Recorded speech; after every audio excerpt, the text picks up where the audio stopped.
Hello guys. आज की video में हम बात करने जा रहे हैं ब्लैक होल के बारे में, जो कि इस ब्रह्मांड का सबसे खतरनाक चीज है और वो अपने आसपास की चीजों को अंदर ले ही लेता है। ये तो आप सबको मालूम होगा ही सही। तो जी हाँ गाइस, आज की वीडियो में हम बात करने जा रहे हैं ब्लैक होल की मिस्ट्री के बारे में। तो आज की वीडियो को करते हैं स्टार्ट बिना किसी देर के। आपको ये तो मालूम होगा ही सही कि ब्लैक होल कितना ज़्यादा खतरनाक है। वो कितनी भी बड़ी चीज़ को अपने अंदर एब्जॉर्ब कर सकता है, जैसे क्या या तो फिर वो सन हो, माउंट एवरेस्ट हो, सन के यानी सोलर सिस्टम हो, ये किसी को नहीं छोड़ता। ये ब्लैक होल है। भले ही इसकी डेंसिटी बहुत ज़्यादा कम हो, लेकिन ये कितनी भी बड़ी चीज़ को निगल सकता है। अब आप खुद ही देखिए, जो ग्रेविटी होती है ब्लैक होल की, वो इतनी होती है कि वो लाइट को भी एब्जॉर्ब कर ले। और आप ये तो जानते ही होगी कि जो लाइट होती है वो इस दुनिया की सबसे फास्टेस्ट स्पीड वाली चीज़ होती है। और अब आप खुद ही देख सकते हैं कि वो जो चीज़ लाइट को भी एब्जॉर्ब कर सकती है, उसके सामने ये सन वगैरह तो फिर कहाँ ही होंगे। अब ऐसा माना जाता है कि जो ब्लैक होल है उसकी डेंसिटी बहुत ज़्यादा कम है। ये तो आप सबको पता ही होगा। तो जिस चीज़ में कम डेंसिटी होती है उसकी ग्रेविटी उतनी ही ज़्यादा होती है। ये तो आपको पता ही होगा। तो अब आप खुद ही देख सकते हैं कि ब्लैक होल कितना सा है और वो कितनी ग्रेविटी लेके चलता होगा, जिसकी वजह से इतनी ग्रेविटेशनल फोर्स लगती है और उसके कारण वो किसी भी चीज़ को निगल लेता है।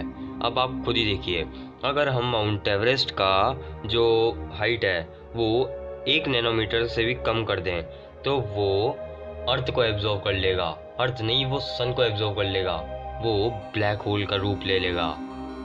अब हम बात करते हैं ब्लैक होल के फॉर्मेशन के बारे में, यानी कि ये ब्लैक होल कैसे बना, कब बना। तो अब बात आती है कि ब्लैक होल कैसे बना।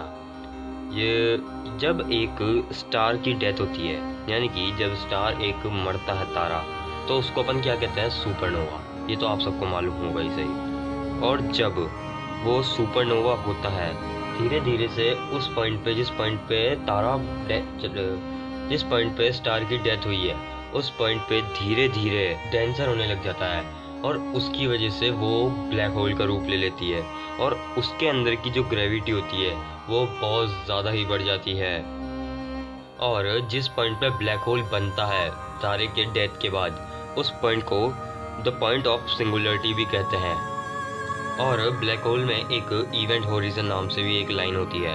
अगर आप इवेंट होरिजन के अंदर चल गए, यानी कि आपका गेल ख़त्म है, आप ब्लैक होल के कब्जे में हैं। और अगर आप इवेंट होरिजन के बाहर अगर चक्कर भी लगा रहे हैं या फिर उससे बाहर भी है, तो आपकी जान बची है, अभी तक बची हुई है। अगर थोड़ा सा भी अंदर, तो आप ब्लैक होल के अंदर। अगर ब्लैक होल की बात करी जाए तो ब्लैक होल किसी के बाप का सगा नहीं है, क्योंकि ब्लैक होल टाइम को भी एब्जॉर्व कर लेता है। यानी कि एग्जाम्पल के रूप में मैं आपको बताता हूँ कि आपकी एक स्पेसशिप है, वो इवेंट होरिजन के आसपास चक्कर लगा रही है। ब्लैक होल के जो इवेंट होरिजन होता है उसके आसपास चक्कर लगा रही है। अब आप जो स्पेसशिप है उसके अंदर बैठे हुए हैं, तो जो आपके स्पेसशिप का टाइम है वो बाहर के टाइम से बहुत स्लोली चलेगा। और उसके बाद आप टाइम ट्रेवल कर सकते हो, यानी कि आपका टाइम तो पीछे रह गया और पूरी दुनिया का आगे, यानी कि आप पास में टाइम ट्रेवल कर पा रहे हो। और आप जैसे लोगों के अंदर एक क्वेश्चन आता होगा कि अगर ब्लैक होल के अंदर हम चले जाएं तो हम आएंगे कैसे, क्योंकि वो तो बहुत ज़्यादा छोटा होता है, हमारे शरीर से तो बहुत ज़्यादा छोटा होता है। तो जो अगर ब्लैक होल के अंदर जाने लगोगे, तो सबसे पहले अगर आप पैरों की साइड से जा रहे हो, तो जो आपकी बॉडी है वो धीरे धीरे खिंचाव करेगी, यानी कि स्ट्रेच होने लगेगी।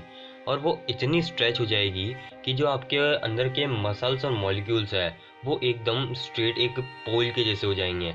और वो उसकी वजह से आपकी डेथ भी हो जाएगी और आपका पूरा शरीर ब्लैक होल के अंदर एब्जॉर्ब्ड हो जाएगा। पर इसमें डरने की बात नहीं है, क्योंकि जो हमारी धरती से सबसे नियरेस्ट ब्लैक होल है वो कई हज़ारों लाइट ईयर दूर है। अब आप लाइट ईयर के बारे में तो जानते होंगे, क्योंकि तारे होते हैं वो लाइट ईयर दूर ही होते हैं और सोलर सिस्टम से तो बहुत ज़्यादा दूर है। तो आपको घबराने की ज़रूरत नहीं है। जो नियरेस्ट ब्लैक होल है उसका नाम है सिग्नस X1 और उसका मास है 15 सन से ज़्यादा है, और उसका हम पे कोई इफेक्ट पड़ेगा नहीं क्योंकि वो बहुत ज़्यादा दूर है। सो गाइस, आज की वीडियो इतनी ही। आज अगर आपको आज की वीडियो अच्छी लगी हो तो इस वीडियो को लाइक कर दीजिए और शेयर कर दीजिए पूरी दुनिया में और सब्सक्राइब कर दीजिए हमारे चैनल को। तो मिलते हैं गाइस अगली वीडियो में।